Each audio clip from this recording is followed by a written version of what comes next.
Group 1 ప్రధాన పరీక్షలు APPSC నిర్వహిస్తున్న నేపథ్యంలో పరీక్షా కేంద్రం వద్ద అభ్యర్థులకు ఎలాంటి ఇబ్బంది కలగకుండా పోలీసులు గట్టి భద్రతా చర్యలు చేపట్టారు. జిల్లా ఎస్పీ కృష్ణకాంత్ పటేల్ ఆదివారం గ్రూప్ 1 ప్రధాన పరీక్షలు జరుగుతున్న కేంద్రాన్ని తనిఖీ చేసి భద్రతాపరమైన ఏర్పాట్లను పరిశీలించారు. ఈ సందర్భంగా జిల్లా ఎస్పీ మాట్లాడుతూ తిరుపతిలో పలు జిల్లాలకు కలిపి పరీక్షా కేంద్రాలలో అభ్యర్థులు పరీక్షలు రాస్తున్నారని తెలిపారు.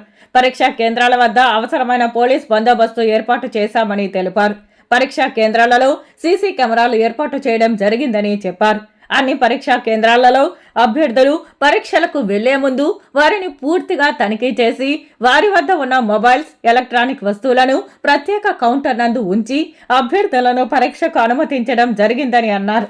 కట్టుదిట్టమైన భద్రతా ఏర్పాట్ల నడుమ పరీక్షలు నిర్వహిస్తున్నామని పేర్కొన్నారు. పరీక్షా కేంద్రాల పరిసర ప్రాంతాలలో అనుమానిత వ్యక్తులపై నిఘా పెంచడం జరిగిందన్నారు. విద్యాశాఖ నిబంధనలకు విరుద్ధంగా ఎవరైనా వ్యవహరిస్తే వారిపై కఠిన చర్యలు తప్పవన్నారు. పరీక్ష జరుగు సమయంలో పరీక్షా కేంద్రాల దగ్గరలో జిరాక్స్ సెంటర్లు, ప్రింటింగ్ సెంటర్లు, సెల్ ఫోన్ షాపులు మరియు ఎలక్ట్రానిక్స్ కు సంబంధించిన షాప్స్ మొదలగునవి మూసివేయించామని తెలిపారు. ఈ కార్యక్రమంలో జిల్లా అదనపు ఎస్పీలు వెంకట్రావు, కులశేఖర్, శాంతి భద్రత డీఎస్పీలు భాస్కర్ రెడ్డి, శరత్ రాజ్ కుమార్, సురేందర్ రెడ్డి, నరసప్ప, శ్రీనివాసులు, సిబ్బంది తదితరులు పాల్గొన్నారు.